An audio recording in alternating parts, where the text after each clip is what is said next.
আজ সূর্য তার উত্তপ্ততা দু হাত ভরে উজাড় করেছে বেকার যুবকদের জ্বালিয়ে দেওয়ার নামে। পথে ঘাটে চাকরির খোঁজে হন্তদন্ত হয়ে অনবরত ছুটে যাওয়া বেকারদের বেলা সূর্য মানুষের মতন কঠোর হয়েছে। উত্তাপে সে ঝলসে দিতে যাচ্ছে বেকারদের দূর দূরান্তে হেঁটে যাওয়ার শক্তিকে। তবে বেকাররা সূর্যের চেয়েও তেজি হয়। মাথায় বেকারত্বের যে বোঝা, এই বোঝার চেয়ে আরো বেশি কঠিন তাদের কাছে কিছুই মনে হয় না। পেটে ক্ষুধা, পকেটে বাবার ওষুধের লিস্ট, হাতে প্রেমিকার বিয়ের কার্ড, মাথায় দায়িত্বের ভারী বস্তা, এসবকে ছাড়িয়ে যেতে পারে না সূর্যের তেজ। চাকরির 6 নম্বর পরীক্ষাটাও আজ দিয়ে দিল বাহার। মাঝে সে অনেক ছোটাছুটি করেছে একটা চাকরির জন্য। কত রাত ঘুমিয়েছে ফুটপাতে। রাতের রাস্তার ভয়ঙ্কর শীতলতায় বুকে বেঁধেছিল নিউমোনিয়ার সংসার। তবুও সে থামেনি। এখানে ওখানে যোগ্যতার বটবৃক্ষ ঝাঁকিয়ে করেছিল চাকরির সন্ধান। অথচ বাহার তখন জানতই না, টাকার তৈরি এই অযোগ্য শহরে যোগ্যতা কেবল নিরেট, নিশ্চুপ, মূল্যহীন পরিত্যক্ত কবর। আজ বাহার তা জানে।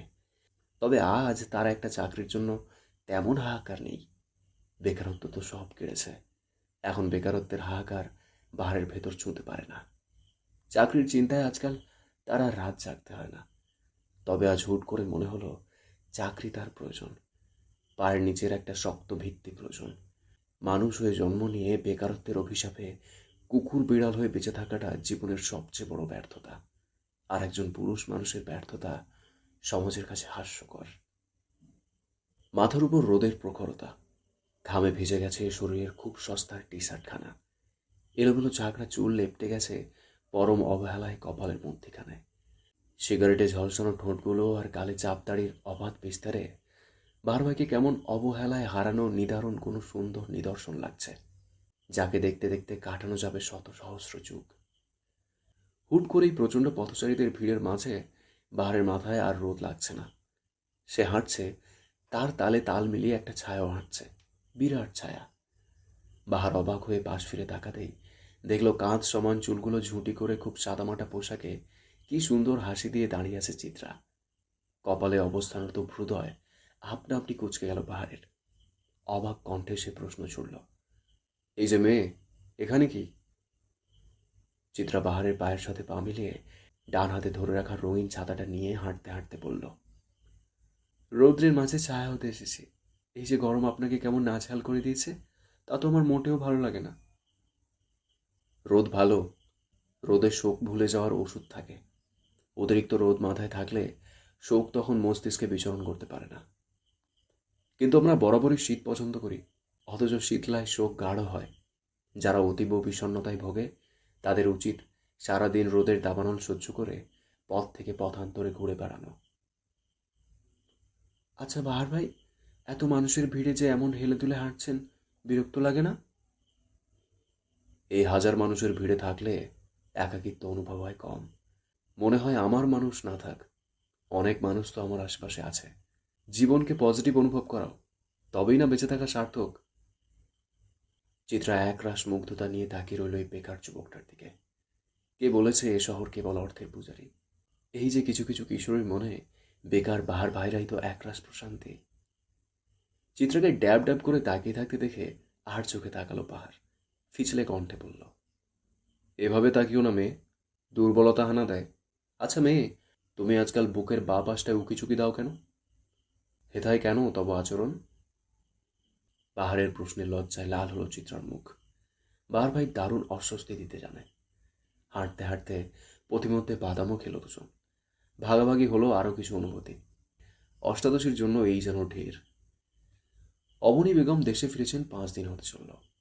স্বাভাবিক সহজ সরল জীবনযাত্রায় সে ফিরে এসেছেন। ভিন দেশে যা চোখে দেখেছে তা সে ভিন দেশেই যেন রেখে এসেছে।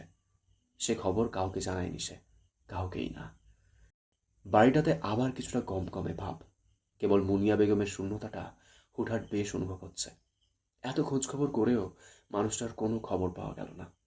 চৈত্রের গল্প যেমন বৈশাখের হাওয়ায় মিলিয়ে যায়, তেমন মিলিয়ে গেল মানুষটা।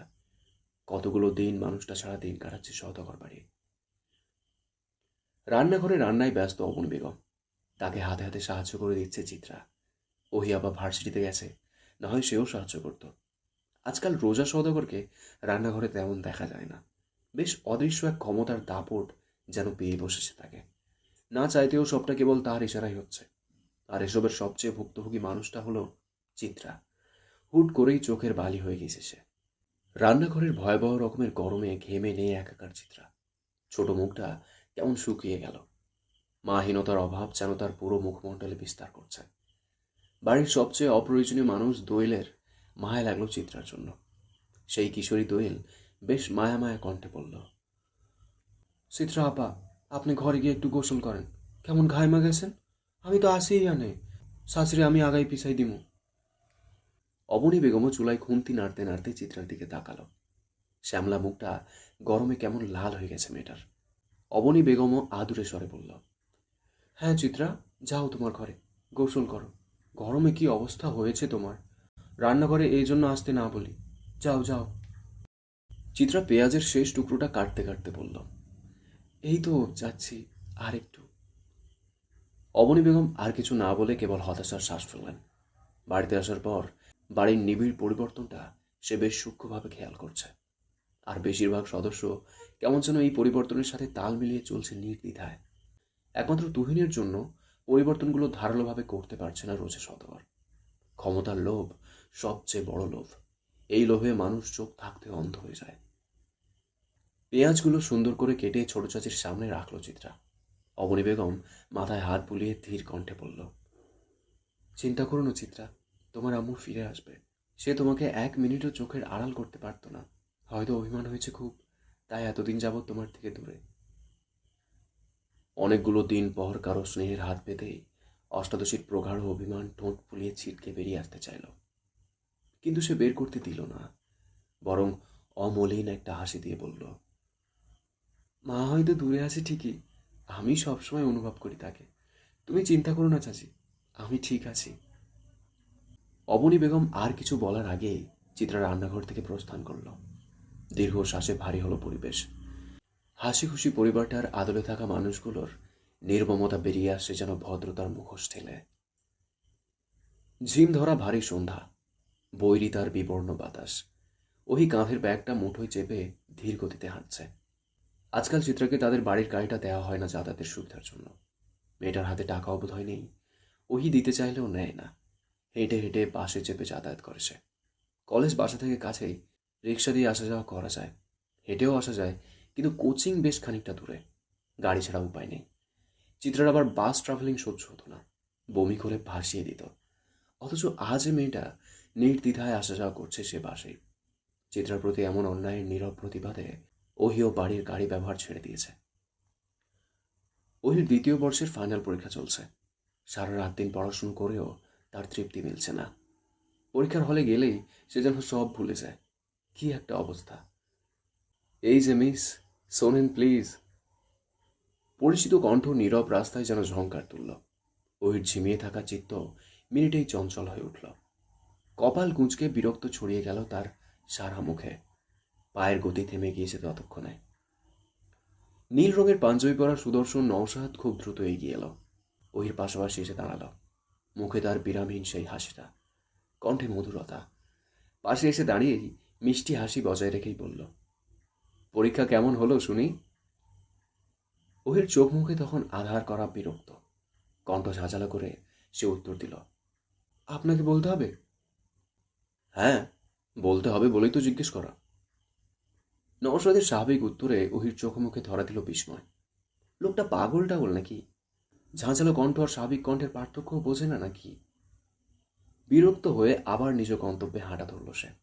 নওশাদও পায়ে পা মিলিয়ে হাঁটতে হাঁটতে বলল, আপনি যেন কোন ডিপার্টমেন্টের স্টুডেন্ট? সাইকোলজি। বাহ, তবে তো রীতিমতো মানুষের ভেতরের তথ্য বোঝার বিশেষ ক্ষমতা আপনার আছে, তাই না? নওশাদের কথায় থামল ওহি। বুকে দু হাত ভাঁজ করে বলল, হ্যাঁ আছে, বলেন আপনার কি বলে দিতে হবে। নওশাদ কতক্ষণ মিছিমিছি ভাবুক মানুষ হলো।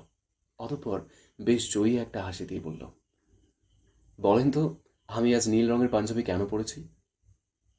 ওই নওশাদের মুখের দিকে তাকালো। তারপর পা থেকে মাথা অব্দি একবার চোখ বুলিয়ে কর্কশ কণ্ঠে জবাব দিল, আপনি বিশেষ কোনো কারণ ভেবে নীল রংটা পরেননি, হুট করে মন চেয়েছিল তাই পরেছেন। আর কিছু? নওশাদ বেশ অবাক হলো, বিস্মিত কণ্ঠে বলল, বাহ, বুঝলেন কিভাবে? কারণ যখন কেউ শোনে আমরা সাইকোলজি নিয়ে পড়াশোনা করছি, তখন তারা আমাদের অভিজ্ঞতা যাচাইয়ের জন্য হুট করে একটা অহেতুক প্রশ্ন করে, যে প্রশ্নের উত্তর হয়তো বিশেষ কিছু না, অথবা তাদের জানা নেই এমন কিছু। ওহির আর চোখে তাকিয়ে উত্তর বলার ভঙ্গিমাটা বেশ উপভোগ করলো নওশাদ। হাসিটা আরও বিস্তৃতি লাভ করলো। সে কণ্ঠ খাদি নিয়ে বলল, আমার মাকে আপনার পছন্দ হয়েছে জানেন? নওশাদের কথায় হুট করে হেসে উঠল ওহি। হাসতে হাসতে বলল, আহা, ভর সন্ধেবেলা মিথ্যে বলছেন কেন? নওশাদ বেশ অবাক হলো, তবে কণ্ঠে গো ধরে রেখেই বলল, না, সত্যি এটা। হুম, মিথ্যে এটা। কিভাবে বুঝলেন? নওশাদের বিস্মিত অবস্থা দেখে ওহির হাসির স্রোত বাড়ল। হাসতে হাসতে সে বলল, সাইকোলজির ক্ষুদ্র ক্ষুদ্র হিসেবে আমাদের জানা আছে। আপনি সচরাচর হাত দুলিয়ে কথা বলেন, মানে সত্যি কথাগুলো। অথচ এই কথাটা বলার সময় আপনার দুহাত স্থির ছিল, আর চঞ্চল হাসিটা কেমন গুমোট ছিল। খুব সম্ভবত আপনার মায়ের আমাকে পছন্দ হয়নি, এমন কথা সে আপনাকে জানিয়েছেন, যার দরুন আপনি আমাকে উল্টোটা বলে পরীক্ষা করছিলেন। না হয় এমন একটা কথা আপনার মাথায় এত দ্রুত আসতো না। নওশাদ অবাক চোখে তাকিয়ে রইল কেবল। মেয়েটা দারুণ বুদ্ধিমতী। সত্যিই নওশাদের মা আজ কথায় কথায় ওহির উচ্চতার কথা বলেছে। ছোটখাটো ওহির উচ্চতা মহিলার বেশ অপছন্দ হয়েছে, সেটাই জানিয়েছেন। নওশাদকে চুপ মেরে যেতে দেখে ওহি গম্ভীর কণ্ঠে বলল, আর কিছু বলবেন মিস্টার? আপনাকে আমার ভালো লাগে, সেটা জানেন? ওই ভড়কালো না নওশাদের এমন কথায়, বরং বেশ স্বাভাবিক কণ্ঠে বলল, এটাও মিথ্যে। নওশাদ অবাক হলো, মাথা দুলিয়ে বলল, না, এটা সত্যি। না হয় এভাবে আপনার পিছু নিতাম বলুন? সে তো আপনি আমাকে জানার আকাঙ্ক্ষা থেকে পিছু নিয়েছেন, ভালো লাগা থেকে না। নওশাদের চলন্ত পা আবার থেমে গেল। হ্যাঁ, এটা ঠিক যে ওহিকে জানার ইচ্ছেটা তার ভেতরে আছে, কিন্তু পরেরটাও তো সত্যি। কিন্তু ওহি তা মানতে নারাজ। কয়েক প্রকার বাক বিতণ্ডার পর নওশাদ মুখ ছোট করে বলল, আপনার সাইকোলজি সব দিয়েছে, অনুভূতি বোঝার ক্ষমতা কি দেয়নি? চিত্রা হাসতে হাসতে বলল, আমার সাইকোলজির মতে নওশাদ সাহেবের অনুভূতি বেশ স্বল্প, আর এত স্বল্প অনুভূতি জাহির করা বোকামি। আপনি পাষণ্ড। কথাখানা বলেই উল্টো দিকে হাঁটা ধরল নওশাদ। ওই হাসতে হাসতে নিজেকেই নিজে বলল, ভালোবাসার মানুষকে অব্দি ভালোবাসা ছেড়ে দিলাম, পাষণ্ড না হলে কি পারতাম? আপনি তো দুদিনের অনুভূতি নিয়েই আসছেন। ছোট শ্বাস ফেলে দুকদম এগিয়ে যেতেই কেউ ছুটে এলো তার কাছে। ওই অবাক হয়ে পাশের মানুষটার দিকে তাকালো। ফর্সা নওশাদ সাহেবের মুখ লাল হয়ে গেছে দৌড়ানোর কারণে। সে বুক ভরে শ্বাস নিচ্ছে, অথচ মুখে আগের হাসিটা। হাঁপাতে থাকা অস্থির কণ্ঠ নিয়েই সে বলল, আচ্ছা, আপনার সাইকোলজি মতে আপনাকে পটানোর কিছু ট্রিক্স দেবেন? ওই অদ্ভুতভাবে কতক্ষণ তাকিয়ে থেকে হা হা করে হেসে উঠল। সেই হাসির ঝঙ্কারে নওশাদের সাথে মুগ্ধ হলো নিশ্চুপ রাস্তাটাও। সন্ধ্যার নাস্তার আয়োজনে মুখরিত ড্রয়িং রুম। চিত্রার দোয়েল মিলেই আয়োজন করছে। তুহিনও আজ বাসায়। সবাই সোফায় বসে আছে, কেবল চাঁদনি আপা বাদে। আপা বোধহয় ঘরে। চিত্র যখন নাস্তার প্লেটটা টেবিলের উপর রাখলো, তখন তুহিনের গুরুগম্ভীর কণ্ঠ ভেসে এলো, চিত্রা, আর কিছুদিন বাদে না পরীক্ষা, তুই এসব কেন করছিস? চিত্রা নাস্তার প্লেটটা টেবিলে রেখে বড় চাচির দিকে তাকালো। বড় চাচিই তাকে পড়ার টেবিল ছেড়ে উঠিয়ে এনেছেন বিকেলের নাস্তা তৈরি করার জন্য। এখন এটা ভাইজান জানলে হয়তো তুলকালাম হতে পারে, তাই সে চুপ করে রইল। তন্মধ্যেই পরিচিত কণ্ঠ ভেসে এলো, ও মা, তুহিন, তোমার মা নেই এখন বাড়িতে। এই সুযোগে চিত্রাকে একটু কাজ শেখাতে হবে না বলো? দরজার কাছে বাহার ভাইকে দাঁড়িয়ে থাকতে দেখে চমকে উঠল চিত্রা, সাথে বাহার ভাইয়ের এহানো কথায়। কিঞ্চিত ভড়কে গেল উপস্থিত সবাই। কেবল হতভম্ব চোখে তাকিয়ে রইল তুহিন। অবাক কণ্ঠে বলল, কাজ শেখাতে হবে মানে? ওর আবার কিসের কাজ? পড়াশুনো আছে না? পড়াশুনো আছে নাকি? আমি ভেবেছি তোমাদের মা যাওয়ার সাথে সাথে ওর পড়াশুনোটাও নিয়ে গেছে, না হয় মানুষের হুকুমে এমন উঠবোস করতো। বাহার ভাই সচরাচর আসে না বাড়ির ভেতরে। আজ এসে এমন অদ্ভুত কথা বলছে, যার দরুন অবাক হয়ে তাকিয়ে আছে তুহিন। সে যেন কিছুই বুঝতে পারছে না। একবার বোনের দিকে, আরেকবার বাহার ভাইয়ের দিকে তাকাচ্ছে। অবস্থা বেগতিক দেখে রোজা শতকর বোকা বোকা হেসে বলল, আরে কি যে বলো না বাহার, তা তুমি এখানে যে বিশেষ কাজে এসেছো? আমি কি যে বলি না আন্টি, যা সঠিক তাই বলি। চোখ থাকতে অন্ধ হওয়াটা তোমায় মানায় না তুহিন। তোমার বোন কি করছে না করছে, কে কি করাচ্ছে খোঁজ রাখো। ভাই হয়েছে তো দায়িত্ব কেন অবহেলা করছো? মায়ের হারানোতে ব্যথিত হয়ে বোনের সুখ তো সব উড়িয়ে দিচ্ছ, অথচ মেয়েটা সুখপ্রিয়। বহুদিন পর কেউ চিত্রার হয়ে কথা বলল। এই অনাকাঙ্ক্ষিত আনন্দে চোখে অশ্রু জমল। মাথা নত করে সে লুকিয়ে রাখার চেষ্টা করল সে অশ্রু। তুহিন বুদ্ধিমান ছেলে, সে ততক্ষণে বাড়ির ভেতরের পরিবেশের কথা কিছুটা আন্দাজ করে ফেলেছে। চেয়ার ছেড়ে সে উঠে দাঁড়ালো। চিত্রার কাছে গিয়ে মাথায় আদুরে হাত বুলিয়ে শক্ত কণ্ঠে বলল, কিরে চিত্রা, তোকে দিয়ে কাজ করাচ্ছে কে? বড় চাচি নাকি ছোট চাচি নাকি ফুফি? কে বল? চিত্রা ছোট মানুষ, আদুরে ভাব তার শরীরে তো এখনো আছে। সে ভাইজানের বাহু আঁকড়ে কেঁদে দিল। আপন মানুষের পরিবর্তনের নীরব অভিযোগ যেন জানালো ভাইকে। তুহিনের রাগ চড়ে বসলো মাথায়। বোনকে এক হাতে ধরে টেবিলের সব খাবারের প্লেট এক এক করে ছুঁড়ে মারল ফ্লোরে। চূর্ণ বিচূর্ণ হয়ে গেল সব প্লেট। কাঁচের গ্লাসটা বড় চাচির পায়ের সামনে আছাড় মেরে আঙুল উঁচিয়ে চিৎকার করে বলল, আপনাদের যদি কাজ করতে মন না চায় তবে নতুন কাজের লোক নিন। একজনের জায়গায় দুজন নিন। আপনাদের সাহস কিভাবে হয় আমার বোনের উপরে সব হুমকি তালিম করার? কে আপনি? সাহস কি করে হলো আপনার চাচি?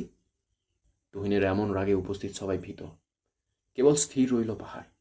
মাঝে মাঝে কিছু সঠিক কথা সঠিক মানুষের কানে দিতে হয়। বড় চাচিরও ততক্ষণে অপমান আকাশ ছুঁয়েছে। সে দাঁত কিড়মিড়ি করে বলল, তুহিন, ভদ্রতা ভুলেছ? কাকে কি বলছো তুমি? আর তোমার বোনকে কাজ করাবো না কেন? সে কোনো রাজপ্রাসাদ থেকে আসেনি। রাজপ্রাসাদের মেয়েরা তো অন্যদের বাড়িতে মানুষ হয় না, তাই না? সামান্য একটা ব্যাপারকে এ মেয়ে কি বিশ্রী করে তুলল! স্বার্থপর মেয়ে। টেবিলের কাঁচের উপর গ্লাসগুলো ফেলে ভেঙে চুরমার করে ফেলল সব এক নিমেষেই তুহিন। বড় চাচিকে আঙুল উঁচিয়ে বলল, আপনি তো কোনো রাজপ্রাসাদ থেকে আসেননি। আপনার বাপের কোনো জমিদারি ছিল না। কন্যার ভার সামলানোর ক্ষমতাও তার ছিল না। বস্তিতে থাকতেন, এক রুমের খুপড়িতে। ভুলে গেছেন অতীত? আবার আমার বোনকে নিয়ে আপনি বাজে কথা বলছেন। পেটে ঘি পড়তেই পান্তা ভাতের কথা ভুলে ক্ষমতা দেখাচ্ছেন।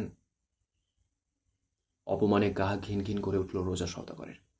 ছেলে মেয়ে দুটোকে কি সে কম ভালোবাসা দিয়েছিল? অথচ আজ কি কথা বলছে তারা! তন্মধ্যেই নুরুল সওদাগর সশব্দে চড় বসালেন ছেলের গালে। এই প্রথম সে তার ছেলের গায়ে হাত তুলল। অফিস থেকে এসে ছেলের এমন রূপ দেখেই মূলত সে হতভম্ব। তুহিনের চোখ তখন ভয়ঙ্কর রকমের লাল, ফর্সা মুখে তখন তুমুল আক্রোশ। চিত্রা ছুটে সিঁড়ি বেয়ে নিজের রুমের দিকে চলে যেতে নিলেই সিঁড়ির সামনে দাঁড়িয়ে থাকা টলমলে চোখের চাঁদনি আপা তার হাত ধরে আটকে দিল। চিত্রা হাত ছাড়া দিয়ে রুমের ভেতর প্রবেশ করার সময় ভারী কিছু পড়ে যাওয়ার শব্দ হলো। পিছু ফিরে তাকাতেই চিত্রার চক্ষু চড়ক গাছ। বড় আবার শরীরটা নিচের সিঁড়িতে পড়ে আছে। ভারী পেটটা ধরে তার হৃদয় বিদারক চিৎকার। রক্তে রঞ্জিত হলো সাদা ফ্লোর। হুড়মুড় করে কেমন অবসাদের বাতাস বয়ে গেল প্রকৃতি নিবিড় করে। হা হুতাশ মাখানো অসুস্থ বাতাস, হাহাকার করা নিস্তব্ধ বাতাস। চিত্রা লোহার গেটটার হাতল ধরে ভেজা চোখে যেন কার পথ চেয়ে রইল। কার ফেরার আশায় যেন উতলা হলো তার দেহের ছোট্ট হৃৎপিণ্ডখানি। চিত্রা কেবল ঝাপসা চোখে অপেক্ষা করল কিছু সুখবরের। শরীরে জড়ানো সুতির আকাশি রঙের জামাটায় তখনও রক্তের দাগ। হাতে লেগে আছে শুকনো রক্ত। আম্মা, আপনি ঘরে গিয়ে বহেন। রাত ৩টা বাজে। এখানে বইয়া আছেন, ঠান্ডা লাগবো তো। যান আম্মা, ঘরে যান। বাড়ির সবচেয়ে কম দামি মানুষ বৃদ্ধ দারোয়ান চাচার আদর মাখানো দুশ্চিন্তা চিত্রার কানে কয়েকবার প্রতিধ্বনিত হয়ে ফিরে ফিরে গেল তার নীড়ে। চিত্রা অটল স্থির হয়ে বসেই রইল। বিশেষ হেলদোল দেখালো না সে, যেন তার অবহেলিত শরীরটায় অবহেলাটাই প্রাপ্য। তুখোর অবহেলায় অবহেলায় ঝলসে যাওয়াটাই তার প্রাপ্য। দারোয়ান চাচা হতাশার শ্বাস ফেলল, নিবিড় কণ্ঠে বলল, অন্তত আমার টুলটার উপরে উঠে বসেন আম্মা। চিত্রা এবারও নিশ্চুপ। প্রাণহীন দৃষ্টিতে একবার তাকালো বৃদ্ধ দারোয়ানের দিকে। চোখে তখন অশ্রুকণরাও বিরতি নিয়েছে, কিন্তু গাল তার তখনও ভেজা। বহু কষ্টে চিত্রা কাঁপা কাঁপা কণ্ঠে অপরাধী সুরে উচ্চারণ করল, আমি ইচ্ছে করে চাঁদনি বুবুকে ধাক্কা মারিনি চাচা। তুমি তো আমায় বিশ্বাস করো, তাই না? বৃদ্ধ মতিউর রহমান গোলগাল মেয়েটার দিকে করুণ দৃষ্টিতে তাকালেন। মেয়েটার দু গালে তখনও নির্মম চড়ের ছাপ স্পষ্ট। চুলগুলো বেজায় টানাটানিতে অগোছালো। বা চোখের কোণটাও কেমন ফুলে আছে। কি মারটাই না মেরেছে। চিত্র এবার বাঁধ ভেঙে হাউমাউ করে কেঁদে উঠল। নিজের ধুলো মাখা দু হাতের মাধ্যমে মুখ ঢেকে কাঁদতে কাঁদতে অস্ফুট স্বরে বলল, হ্যাঁ, আমি ইচ্ছে করে করিনি চাচা। আমি এত অমানুষ নই। চাচা গো, আপাটার কিছু হলে সে কলঙ্কের কালিতে যে আমি পুড়ে ছাই হয়ে যাব। আমার সে পাপের কি হবে শাস্তি? বৃদ্ধ মতিউর সান্ত্বনার ভাষা খুঁজে পেল না। তার সীমাবদ্ধতা যে খুবই অল্প। সে অল্প সীমাবদ্ধতা দিয়ে দুঃখিনী চিত্রার দুঃখ মুছবার যে তার ক্ষমতা নেই। বড়জোর সে তার নিজের চক্ষুদ্বয়ের অনাকাঙ্ক্ষিত অশ্রু মুছতে পারবে। চিত্রা কাঁদতে কাঁদতেই বীরের সাথে হেলান দিল। হুট করেই সব অনাকাঙ্ক্ষিত ঘটনা যেন তার নামেই লিখে দিল সৃষ্টিকর্তা। এমন না হলে খুব বেশি কি ক্ষতি হয়ে যেত? চাঁদনি আবার রক্তাক্ত শরীরটা সবার প্রথমে সেই ছুঁয়েছিল। তার পিছে পিছে ছুটে এসেছিল দুলাভাইও। বাড়ির প্রত্যেকে ততক্ষণও হতভম্ব। যখন সবার মস্তিষ্কে মিসাইলের চেয়েও দ্রুত বেগে ছুটে গেল এই অঘটনার খবর, পুরো সওদাগর বাড়ি যেন হুমড়ি খেয়ে পড়ল। কত আহাজারি চেঁচামেচিতে কেমন ভয়ানক বিষাদপরিতে রূপান্তরিত হয়েছিল সওদাগর বাড়ি। যখন নিস্তেজ হওয়া চাঁদনি আবার প্রাণ আশঙ্কায় কলিজার পানি শুকিয়ে আসছিল সবার, তখন রোজা সওদাগর করলেন আর এক কাজ। চিত্রার চুলের মুঠি টেনে অনবরত 4-5টা চড় সে বিরতিহীনভাবে বসিয়ে দিলেন চিত্রার কোমল তুলতুলে গালগুলোতে, সাথে নিম্ন পর্যায়ের ভাষা, যা শোভনীয় না মায়ের মতন চাচির মুখে। কিন্তু এসব আচরণের ধ্যান নেই চিত্রার। সে কেবল আপাকে হসপিটালে নিয়ে যাওয়ার জন্য চিৎকার করছিল। শেষ চরটা বসানোর সময় বাহার রুখে দাঁড়ায়। কেমন অদ্ভুত সাহসের সাথে বলে, ওর গায়ে আর একটা চড় পড়লে সে হাত নাও থাকতে পারে। ব্যাস, থেমে গেলেন রোজা সওদাগর। অতঃপর কেঁদে উঠল সে। সবাই ছুটল হসপিটালের উদ্দেশ্যে। কেবল পুরো বাড়িতে একা পড়ে রইল অপ্রয়োজনীয় সদস্য চিত্রা। অবশ্য তার ফুফি, অনয় এবং চেরি রয়ে গেছে, কিন্তু চিত্রার প্রতি তাদের অনীহা। রোজা সওদাগর যেতে যেতে চিত্রার পেটে তুমুলভাবে লাথি দিতেও ভুললেন না। আবারও গেইটে মাথা ঢুকে কেঁদে উঠল চিত্রা। কে জানে তার আপাটা কেমন আছে। চিত্রার নিরাশায় পরিপূর্ণ ব্যথার মরুভূমিতে আশার চাঁদ হয়ে এলো বাহার। বাহারের ক্লান্ত পরিশ্রমে নেতিয়ে যাওয়া শরীরটাকে হেলে তুলে আসতে দেখা গেল। বাহার গেইটের দিকে এসে বিধ্বস্ত চিত্রাকে দেখে হতভম্ব। অনবরত কান্নার ফলে চোখ ফুলে নাজেহাল অবস্থা। বাহারের চোখে মুখে বিস্ময়, সেই বিস্ময় ছড়িয়ে গেল কণ্ঠধ্বনি অবধি। সে বিস্মিত কণ্ঠে বলল, রঙ্গনা, এখানে এই অবস্থায় কি করছো? তুমি এখনো রুমে যাওনি? চিত্রা কথার উত্তর দিল না। মনের মাঝে প্রশ্নটা দানা বেঁধে আছে, কিন্তু জিজ্ঞেস করার সাহস হলো না। যদি কোনো খারাপ খবর হয় তবে চিত্রা নিজেকে কিভাবে ক্ষমা করবে? বাহারের প্রশ্নে উত্তর দিল মতিউর রহমান, না বাবা, আম্মা যে সন্ধেবেলা এখানে এসে বসেছে, এখানেই আসে। আমি কতবার কইলাম ভেতরে যাইতে, উনি পথেই বসে আসে। বাহার ভাইয়ের হৃদয় কুঞ্চিত হলো। হাঁটু ভেঙে সে বসল চিত্রার পাশে। চিন্তিত কণ্ঠে বলল, এই মেয়ে, এখানে এভাবে বসে আছো কেন? মাথায় কি সমস্যা তোমার? কি অবস্থা নিজের করেছো? ওঠো দেখি। আহ্লাদ পেয়ে গেল চিত্রার কান্না। সে বাহার ভাইয়ের ডান হাতটা আঁকড়ে ধরে অপরাধী কণ্ঠে অনবরত বলতে লাগলো, আমি ইচ্ছে করে করিনি এমন বাহার ভাই। আপনি তো আমায় বিশ্বাস করেন, তাই না? বাহার চিত্রার মাথায় হাত বুলিয়ে শান্ত কণ্ঠে বলল, আমার বিশ্বাস করার আগে তোমার নিজেকে নিজের বিশ্বাস করা উচিত। তুমি কেন ভয় পাচ্ছ?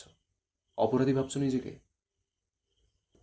কিন্তু তখন আমি আবার হাত ঝাড়া দিয়েছিলাম, এটা তো ঠিক। যা হয়েছে সেটা দুর্ঘটনা, ইচ্ছেকৃত না। এভাবে ভেঙে পড়লে চলবে না। আমাকে কেউ বিশ্বাস করছে না বাহার ভাই। আমি তো করছি, চোখ বন্ধ করে বিশ্বাস করছি। আমি জানি তুমি কারো বিরাট ক্ষতির কারণ হবে না। চিত্রার তুমুল কান্নায় এই সান্ত্বনার বাণীটুকু প্রয়োজন ছিল। কান্নার ছাড়ও নিমিষেই কমে এলো। চিত্রা চোখ মুখ মুছে উৎকণ্ঠিত হয়ে পড়ল। আচ্ছা বাহার ভাই, আপা কেমন আছে? আর বাবু? 10 মাসের বাবুর জন্য কত অপেক্ষা করলাম, আর শেষ মুহূর্তেই এসেই কিনা। কথা বলতে বলতে আবারও চিত্রার আকাশ ভেঙে কান্না এলো। বাহার তৎক্ষণাৎ মুখ চেপে ধরল চিত্রার। আদুরে এক ধমক দিয়ে উঠল। মিছে রাগি রাগি স্বরে বলল, আর একবার যদি কেঁদেছো তবে এখনই তোমাকে রাস্তায় ছেড়ে দিয়ে আসবো। বাহারের এমন অবিশ্বাস্যকর কথায় কান্নার মাঝেও হেসে দিল চিত্রা। গোল গোল চোখে হাসতে হাসতেই বলল, আমাকে কি আপনার চেরি মনে হয় যে রাস্তায় ছেড়ে দেওয়ার ভয় দেখাচ্ছেন? কেন দেখাতে পারবো না ভয়? তুমি চেরি না হও, চিত্রা তো। হ্যাঁ, আমি চেরি না, চিত্রা। কেউ বড় মানুষকে এগুলো বলে ভয় দেখায়? তাহলে বড় মানুষ? তাহলে বড় মানুষ? তুমি কেন এমন অবুঝের মতো কাঁদছো? বড় মানুষের তো অবুঝ হওয়া সাজে না। বাহারের কথার জালে যে খুব বাজেভাবে ফেসে গেছে চিত্রা, তা আর বুঝতে বাকি রইল না তার। অতঃপর ছোট একটা শ্বাস ফেলে নিবিড় কণ্ঠে প্রশ্ন করল, আবার কি অবস্থা বাহার ভাই? সুস্থ আছে তো? বাহার মাটি থেকে উঠে চিত্রাকে ডান হাত দিয়ে টেনে তুলল, চুলগুলো গুছিয়ে দিতে দিতে বলল, তোমার আপা ঠিক আছেন। এখন রুমে গিয়ে সুন্দর মতন গোসল করে খেয়ে ঘুমাবে, কেমন? অগোছালো বাহারের এমন গোছানো যত্নে চিত্রার কান্নার আর নির্বাসনে গেল। সে ভদ্র মেয়ের মতন বলল, আচ্ছা। সে ভদ্র মেয়ের মতন কথা রাখল, শরীর ঝাড়া দিয়ে উঠে দাঁড়ালো। বাহার তাকে হাত ধরে ঘর অবধি পৌঁছে দিল। বাহার ভাই যে ভীষণ মিথ্যে কথা বলে চিত্রাকে সামলেছে, তা জানা গেল পরের দিন হসপিটাল থেকে সবাই আসার পর। মুখ থমথমে অনুভূতি, তার প্রতি সকলের অসন্তুষ্ট চাহনি আর বড় চাচির আক্রোশ থেকে। গত রাতে চিত্রা বাহার ভাইয়ের কথা অনুযায়ী গোসল করে ঘুমিয়ে পড়েছিল। ঘুম ভাঙার পর দেখে ঘড়ির কাঁটায় তখন দুপুর 12টা। হুড়মুড় করে সে উঠে বসতেই নিচ থেকে কেমন ফোঁপানোর শব্দ এলো। কে যেন মিহিস্বরে কাঁদছে। চিত্রা হতবিহ্বল। গতকাল বাহার ভাইয়ের কথা অনুযায়ী তো আজ কান্নাকাটি করার কথা না, তাহলে? মনের কৌতূহল মেটানোর জন্য সে দ্রুত গতিতে নেমে গেল বিছানা থেকে। তার চেয়েও দ্রুত সে বসার রুমে উপস্থিত হলো। বসার রুমে বড় চাচির ক্রন্দনরত মুখটা দেখেই ছলহাত করে ওঠে বুক। সে চাচির সামনে গিয়ে দাঁড়ালো, অবাক কণ্ঠে বলল, চাচি, কি হয়েছে? কাঁদছো কেন? রোজা সওদাগরের ঝিমে থাকা আক্রোশ তুমুল হলো। চিত্রাকে তুমুল এক লাথি মেরে বসল। চিত্রা দুহাত দূরে ছিটকে পড়ল। তুহিন সবে দরজা দিয়ে প্রবেশ করেছে। বোনের এহেন অবস্থা দেখে সে ছুটে এলো, আহত চিত্রাকে আঁকড়ে নিল। নির্ঘুম কাটানো রাত্রির কারণে চোখ মুখ তার কেমন হলদেটে ভাব। বড় চাচির মন মেজাজ খারাপ, তবুও বোনের প্রতি এমন আচরণ সহ্য করতে পারল না তুহিন। কর্কশ কণ্ঠে বলল, আপনার হাপা সামলে রাখবেন চাচি, না হয় আমার অন্য ব্যবস্থা নিতে হবে। ক্ষুধার্ত বাঘিনীর ন্যায় হিংস্র হয়ে উঠল রোজা সদাগর। সে বসা থেকে উঠে দাঁড়িয়ে চিত্রার গলা চেপে ধরে বলল, তোর জন্য আমার মেয়ের আছে অবস্থা। তোর এত রাগ না রে? খেয়ে দিলে আমার মেয়ের বাচ্চাটাকে। তোর এত খিদে? অবনী বেগম ওহি ছুটে এলো রোজা সদাগরকে ছোটানোর জন্য। কেমন পৈশাচিক শক্তি যেন ধরল তাকে। তুহিন অনেক কষ্টে হাত ছাড়ল রোজা সদাগরের। তুমুল পেট ব্যথা সাথে গলা চেপে ধরায় চিত্রার মুখ নাক দিয়ে গল করে রক্ত বের হওয়া শুরু করল। জীবনধারার স্রোত কখন কোথায় গিয়ে বিরতি নেয় তা জানে না কেউ। শৈবালের মতন কেবল ভেসে ভেসে চলতে হয় সেই স্রোতের তালে। দিন যায়, ক্ষণ যায়, কেবল যায় না স্মৃতিরা। কেমন বুক ভার ভার কষ্টের পাহাড় আঁকে রোজ নিয়ম করে মন মন্দিরে। কখনো স্মৃতিরা খিলখিল হাসি আসে, কখনো বা তারা করে নীরব আর্তনাদ। আমরা মানুষেরও কেবল চেয়ে চেয়ে দেখি নিজেদের স্মৃতির সেই ভয়ঙ্কর আহাজারি। স্মৃতি বদলানোর সাধ্য থাকলে মানুষ সবার আগে নিজের খারাপ স্মৃতি বদলাত, কারণ দিন শেষে স্মৃতিরা ভালো থাকতে দেয় না আমাদের। সেপ্টেম্বরের 29 তারিখ, বৃহস্পতিবার। চিত্রা নিজের বাড়ি ছেড়ে বেরিয়ে আসার আজ 15 দিন হলো। কই, একটা সময় যে বাড়িটাকে নিজের পায়ের নিচের ভিত্তি বেঁচে থাকার অবলম্বন মনে হয়েছিল, আজ সে বাড়িবিহীন তো ভালোই কেটে গেল 15টা দিন। তাহলে আগে কেন মনে হতো সে মানুষগুলো ছাড়া জীবনের কোনো অস্তিত্ব নেই? সময় মানুষকে বাঁচতে শেখায়। কখনো অনেক প্রাপ্তির মাঝে বাঁচতে হয়, কখনো বা বাঁচতে হয় তুমুল অপ্রাপ্তিতে। চিত্রারও সেই অপ্রাপ্তির জীবন শুরু হয়তো। অনেক তো হলো প্রাপ্তির টানা ঝাপটানো। ধানমন্ডি লেকের পাশের বড় রাস্তার কোণ ঘেঁষে যাওয়া গলিটার ভেতরের দিকের রংচটা হলুদ রঙের বাড়িটার দুতলার 2 রুমের নির্জন ফ্ল্যাটটাতেই ঠাঁই হয়েছে চিত্রার। নির্বাসন বলা চলে। চাঁদের অনাকাঙ্ক্ষিত ক্ষতির শাস্তিস্বরূপ চিত্রার দীর্ঘ নির্বাসন ঘোষণা করা হয়েছে।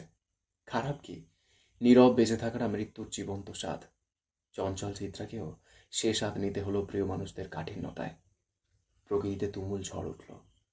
চিত্রা শুয়েছিল খাটে। বারান্দায় ফুলের টব পড়ে যাওয়ার শব্দে তার গভীর ধ্যান নষ্ট হলো। চোখ মেলে তাকাতেই দেখে দুপুরের ঠাঠা রোদ শূন্যে মিলিয়ে গেছে। মনে হচ্ছে যেন ভর সন্ধেবেলা এটা। হুট করে প্রকৃতির এমন অসন্তুষ্ট অবস্থা দেখে বারান্দায় ছুটে গেল চিত্রা। বারান্দায় কতগুলো জামা কাপড় শুকাতে দেওয়া হয়েছে, সেগুলোই আনার জন্য এত ব্যস্ততা। জামা কাপড় আলগোছে সরিয়ে আনতেই আকাশ ভেঙে ঝপঝপিয়ে বৃষ্টি নামলো ধরার বুকে। চিত্রা ঘরের আলো জ্বালিয়ে দিল। মানুষের সঙ্গ পছন্দ করা চিত্রা আজ নীরবতায় আচ্ছন্ন। ভাগ্যের চাকাটা খুব দ্রুতই ঘুরছে বোধহয়। বারান্দার দরজা আটকাতে গিয়ে বৃষ্টির ছাঁট কিছুটা গায়ে লাগলো চিত্রার। দরজার সাথে ডান হাতটার একটু জোরে ঘর্ষণ লাগতেই ডান হাতের তালুর উপর পড়া বড় ফোসকাটা গলে গেল। মৃদু স্বরে আহ করে উঠল চিত্রা। একটু আগে ভাতের মার গালতে গিয়েই এই অঘটনটা ঘটেছে। অতিরিক্ত জ্বালায় চোখ টলমল করে উঠল। অথচ চিত্রা ফিক করে হেসে দিল নিজের ব্যথা দেখে। হাসতে হাসতে হাঁটু মুড়ে বসলো বারান্দার দরজায় হেলান দিয়ে। ফোসকা পড়া জায়গাটার দিকে তাকিয়ে কেমন যেন ভীষণ রকমের আহাজারি করা সুর, অথচ তাচ্ছিল্য নিয়ে বলল, তোর আজও ব্যথা লাগে চিত্রা? ব্যথাটা তবে এত আঘাত পাওয়ার পরও মরেনি? নিজের করা প্রশ্নের ধ্বনি কানে বাজতেই হাউমাউ করে কেঁদে উঠল সে। যখন বাড়ি ছাড়ল তখনও তো এমনই বৃষ্টি ছিল, তাই না? এমন তাণ্ডবিত চলেছিল প্রকৃতিতে, এমন ধ্বংসই তো হয়েছিল চিত্রার নরম কোমল হৃদয়টা, তাই না? চোখ বোঝে চিত্রা। চোখের পাতায় ভেসে ওঠে সেদিন তার রক্তাক্ত মুখের দৃশ্যটা। চিত্রার নাক মুখ দিয়ে অনবরত রক্তের স্রোত বেরিয়ে আসতে দেখে ভয় পেয়ে যায় তুহিন। তার ভীত কণ্ঠে বাড়ির বাকি সদস্যদেরও দৃষ্টি পড়ে চিত্রার উপর। মেয়েটার শরীর নিস্তেজ প্রায়। অবনী বেগম ছুটে আসে। পাগলের মতন চিত্রার চোখে মুখে পানি ছিটাতে থাকেন। তুহিন হতভম্ব, সাথে হতভম্ব বাড়ির অন্যান্য মানুষেরাও। রোজা সওদাগরও আকস্মিক ঘটনায় তাজ্জব বনে যায়। বোনের এই নাজাল অবস্থাতেও বাবাকে অটল দাঁড়িয়ে থাকতে দেখে অবাক হয় তুহিন। বাবার প্রতি ঘৃণায় রি করে ওঠে তার শরীর। চিত্রা ততক্ষণে প্রায় বেহুশ অবস্থা। তুহিন বোনের হেলে যাওয়া শরীরটা দুহাতে আঁকড়ে ধরে বাবার দিকে প্রশ্ন ছড়ে, আপনি সত্যিই মানুষ তো আব্বু? নুরুল সওদাগর তেমন উৎকণ্ঠা দেখালেন না, বরং বেশ ধীরে বললেন, ওকে ঘরে নিয়ে যাও, ডাক্তারকে কল করো। তুহিন তাচ্ছিল্য করে ওঠে। জীবনের প্রথম তার কোনো মানুষকে ঘৃণা হলো। সে মুখ ঝামটি মেরে বাবাকে বলল, আপনার সেটা না ভাবলে হবে আব্বু। আমার বোন তো, সামলে নিব না হয় আমি? আপনি বরং আপনার সংসার সামলান। তুহিনের কথায় এবার একটু চিন্তার ভাঁজ পড়ল নুরুল সওদাগরের মুখে। কিঞ্চিত অবাক হয়ে বলল, তুমি ব্যবস্থা করবে মানে? যে মেয়েটা আপনাদের চক্ষুশূল, সে না হয় আর আপনাদের চোখের সামনে না রইল? তুহিনের এমন পরিস্থিতিতে এমন কথা হয়তো আশা করেনি কেউ। তাই তো ফুফি ধমকে উঠে পড়ল, তুহিন কি বলছিস বাবু তুই? মেয়েটার এই অবস্থাতেও এসব বলা লাগে? আপাতত কোনো ব্যবস্থা কর ওর, খারাপ কিছু হয়ে গেলে পরে। ভালোই তো হবে ফুফি, আপনাদের ঘরে থাকার চেয়ে আমার মনে হয় ওর মরে যাওয়াটা ওর জন্য সুখের, তাই না চিত্রার বড় চাচিমা? বাহারের হুট করে আগমন এবং এমন অপ্রাসঙ্গিক কথায় সবার মুখটা ছোট হয়ে এল। নুরুল সওদাগর ধমক দিলেন বাহারকে, আঙ্গুল উঁচিয়ে বললেন, তোমাকে কেউ আমার মেয়ের ব্যাপারে বা আমার সংসারের ব্যাপারে কথা বলতে বলেছে? আপনার মেয়ে? হাসালেন তো, সুন্দর কৌতুক। তা আমি মনে করি এমন বাবার মেয়ের এমন দুর্ভাগ্যই প্রাপ্য। এই যে রক্তাক্ত হয়ে পড়ে থাকাটাই তার প্রাপ্য। শুনেছি বাবারা সন্তানের বটগাছ হয়। একমাত্র আপনাদের পরিবারেই দেখলাম বাবারা সন্তানের চরম সর্বনাশের কারণ। তোমাকে দুটো চড় বসানো উচিত, বেয়াদব ছেলে। আরে স্যার, আগে তো নিজে আদবটা রপ্ত করুন, তারপর না হয় অন্যকে বেয়াদব বলবেন। নুরুল সওদাগরের কথা সেখানেই থেমে গেল। বাহারের সাথে তর্কে জড়ানোটা নেহাতি বোকামি ছাড়া কিছু না। বাহার এগিয়ে আসলো চিত্রার কাছে, ওহির দিকে তাকিয়ে বরফ আনার নির্দেশ দিল। ওই তৎক্ষণাৎ বরফ নিয়ে চলে এলো। চিত্রার নাকের কাছটাতে কিছুক্ষণ বরফ ধরে রাখতেই বন্ধ হয়ে গেল রক্তের স্রোত। চিত্রার নিভু নিভু চোখে তখনও জল গড়িয়ে পড়ছে। ভেজা ভেজা চোখে অস্ফুট স্বরে সে বলল, আমি সত্যি জাননি আবার ক্ষতি চাইনি বাহার ভাই। আমি জানি। বাহারের ছোট্ট উত্তরটার পরে জ্ঞান হারালো চিত্রা। মেয়েটার বেহাল অবস্থা দেখে বুক কাঁপল বাহারের। সে তুহিনের দিকে তাকিয়ে গম্ভীর কণ্ঠে বলল, তুহিন, মেয়েটাকে বাঁচাতে চাইলে নিরাপত্তা দিতে হবে। অথচ তোমার পুরো বাড়িটাই বর্তমানে তার জন্য অনিরাপদ জায়গা। যা করবে ভেবে করবে। বাহারের ইঙ্গিতের কথাবার্তা হয়তো তুহিন ঠিক বুঝল। বোনের মাথাটা চেপে ধরে বড় চাচির হতভম্ব মুখটার দিকে তাকিয়ে শক্ত কণ্ঠে জিজ্ঞেস করল, আপনি কি চান? আমি তোমাদের ভালোবাসি, তার চেয়ে বেশি ভালোবাসি আমি আমার সন্তানদের। চিত্রাকে সামনে দেখলেই আমার সন্তানের সর্বনাশের কথা মাথায় চলে আসে। বাকিটা তোমরা জানো। চাচির উত্তর শোনার পর তুহিন বাবার মুখের দিকে তাকালো। তার এতটুকু বিশ্বাস ছিল বাবা হয়তো এবার কিছু বলবে, কিন্তু তাকে ভুল প্রমাণ করে দিয়ে বাবা কিছুই বললেন না আশানুরূপ। বরং নিবিড় কণ্ঠে বললেন, ভাবি আমাদের সংসারের কর্ত্রী, তার কথাই শেষ কথা। অতঃপর তুহিন আর কারো পিছু ডাক শুনল না। বোনকে নিয়ে এক কাপড়ে বেরিয়ে গেল। ছোট চাচি, ফুপ্পি, ওহি সবাই পিছু ডাকলো। কেবল যার ডাকার কথা ছিল সেই মানুষটাই নীরব রইল। সওদাগর বাড়ির বহু পুরনো ভিত্তিটা কেঁপে উঠল। ভাঙনের সুরে ইট পাথরগুলোও যেন কেঁপে উঠল। এই বাড়িটাকে এক সূত্রে বেঁধে রাখার জন্য যেই নারী জীবনের সবচেয়ে বড় ত্যাগ করেছিল, আজ সেই নারীর হাত ধরে ভাঙন শুরু। হঠাৎ বজ্রপাতে কেঁপে উঠল চিত্রা। শরীরটাও প্রায় কিছুটা ভিজে গিয়েছে। চোখের কোণে সরল গতিতে বেয়ে পড়ল অশ্রুরেখা। কেমন ছাড়খাড় করা দুপুর এটা, কেমন নিস্তব্ধ করা বেলা। বৃষ্টির শব্দকে ছাপিয়ে চিত্রার ডাক ভেসে এলো যেন ভয়াবহ বাতাস ভেদ করে। চিত্রা মনে মনে ভাবল হয়তো ভুল শুনেছে। পরপর আবারও ডাক ভেসে এলো। বারান্দা দিয়ে তাকাতেই ভেজা শার্ট লেপটে থাকা শরীরে বাহার ভাইকে দাঁড়িয়ে থাকতে দেখল সে।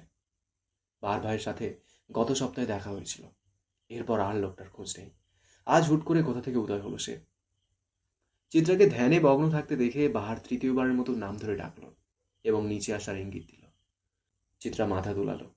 প্রশ্নাত্মক দৃষ্টিতে তাকিয়ে বলল, নিচে আসবো কেন? আপনি উপরে আসুন।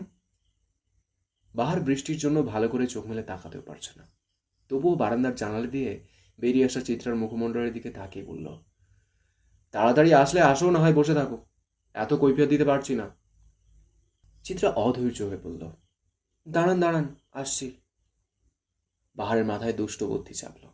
সে মিটমিটিয়ে হেসে বলল, তাড়াতাড়ি আসো মেয়ে, বৃষ্টি যে আমাকে ভিজিয়ে নাজেহাল করে দিচ্ছে, অথচ আমার ভেজার কথা ছিল তোমার প্রেম বৃষ্টিতে। এমন খোলামেলা অস্ফুটে বাহারের লাগামহীন কথাতে তাজ্জব বনে গেল চিত্রা। সে দ্রুত মাথা ভিতরে ঢুকিয়ে ফেলল। লজ্জায় খানিকটা সময় চুপও ছিল। অতঃপর ফ্ল্যাটের দরজা আটকে ছুটে গেল নিচে। তুমুল বৃষ্টিতে ভিজে শীতে জবুথবু চিত্রার শরীর। হাঁটতে হাঁটতে চলে এসেছে অনেকটা দূর। বাহার ভাইয়ের নাকি আজ ভেজা শহর দেখার শখ জেগেছে। সেই শখ পূরণ করতেই তার ছুটে আসা। চিত্রাকে শীতে কাঁপতে দেখে আর চোখে তাকালো বাহার। ঠাট্টার স্বরে বলল, অত কাঁপাকাঁপি করে লাভ নেই মেয়ে। টিভির হিরোদের মতন গায়ের জামা খুলে দিতে পারবো না। আমারও তো লজ্জা টজ্জা আছে নাকি? বাহারের কথায় গোল গোল চোখ করে তাকিয়ে রইল চিত্রা। ভাষা হারা তার কণ্ঠ। বিস্মিত কণ্ঠে সে বলল, বাহার ভাই, আজ কথার লাগাম ছেড়েছেন নাকি? না না, ছাড়েনি। কেবল বৃষ্টির পানিতে ধুয়ে গেছে বেড়ি বাঁধ। ও তুমি চিন্তা করো না, বৃষ্টি চলে গেলে অনুভূতিরাও আবার লুকিয়ে যাবে। বাহার ভাই জানেন, আপনি আমার বিশাল পূর্ণতা। অথচ আমি মানুষটা গোটা এক শূন্যতা। আপনিও কি তবে আমায় ছেড়ে যাবেন? ছাড়তে যদি হয়, তাই তো ধরতে করছি ভয়। আপনি আমার বৃষ্টির দিনে এক কাপ চা। তুমি আমার বৃষ্টির দিনে গরম গরম খিচুড়ির মাঝে তেল তেলে ইলিশ মাছ ভাজা। মিষ্টি মিষ্টি কথাকে শেষ মুহূর্তে এসে ঠাট্টায় উড়িয়ে দিল বাহার ভাই। আবার নিজেই হা হা করে হেসে দিল। চিত্রা প্রথমে হতভম্ব হয়ে গেলেও পরক্ষণেই সেও হেসে দিল বাঁধন ছাড়া হাসি। ভেজা রাস্তায় তুমুল বর্ষণে পৃথিবীর সবচেয়ে সুন্দরতম দৃশ্য বোধ হয় এটা। দুজন মানুষ দুজনের দিক থেকে তুমুল ভেঙে যাওয়া, অথচ দুজনই দুজনের সান্নিধ্যে চরম সুখী। অপ্রাপ্তির মাঝে সবাই হাসাতে জানে না। যারা জানে তারা প্রত্যেকে এক একজন দারুণ মানুষ। ভেজা শরীরে গরম গরম খিচুড়ির সাথে ইলিশ মাছ ভাজাতে পেট পুরে খেয়ে নিল দুজনেই। চিত্রা মাছ বাঁচতে পারে না বলে খুব যত্নে সে কাজটা করে দিল বাহার ভাই। ভাবা যায়, একজন অগোছালো মানুষ কোনো একটা মানুষের কাছে এসে নিপাট ভালো মানুষ হয়ে যায়। ভালোবাসা সব পারে, তাই তো ভালোবাসা সুন্দর। খিচুড়ি খেয়ে বেরোতেই চিত্রাকে থামিয়ে দিল বাহার। চিত্রা অবাক হলো, অবাক কণ্ঠে বলল, বাসায় যাবেন না? অনেকক্ষণ তো হলো। বাহার হাসল, মিষ্টি কণ্ঠে বলল, তোমার জন্য একটা সারপ্রাইজ আছে। কি সারপ্রাইজ? বাহার চিত্রাকে ইশারা করলো পিছে তাকাতে। তখনও প্রকৃতিতে বর্ষণ অবস্থানরত। চিত্রা পিছু ফিরেই বৃষ্টির মাঝে ঝাপসা ঝাপসা ভাবে মানুষটার মুখ দেখতেই অবাক হয়ে গেল। অবিশ্বাস্য দৃষ্টিতে একবার বাহার ভাইয়ের দিকে তাকিয়ে ছুটে গেল তার সামনে দাঁড়িয়ে থাকা মানুষটার দিকে। নিঃসংকোচে জড়িয়ে ধরল সে মানুষটাকে। চোখের মাঝে তখন তুমুল খুশির অশ্রুরা। শক্ত করে মানুষটাকে চাপটে ধরে ক্রন্দনরত সুরে সে বলল, তোমার মতন কেউ আমাকে ভালোবাসতে পারেনি। ওরা আমায় ভালোবাসেনি। এতক্ষণ শুনলে চিত্ত চিরে চৈত্র মাস উপন্যাসের 10ম পর্ব। লেখিকা মম সাহা, আর আমি প্রীতম। কেমন লেগেছে অবশ্যই কমেন্ট করে জানিও। তোমাদের একটা কমেন্ট আমাকে প্রচুর মোটিভেট করে। পরবর্তী পর্বগুলো খুব শীঘ্রই চলে আসবে এই চ্যানেলেই, তাই চ্যানেলটাকে সাবস্ক্রাইব করে রাখতে পারো। দেখা হচ্ছে খুব তাড়াতাড়ি। ততক্ষণ সুস্থ থেকো, ভালো থেকো। Thank you so much.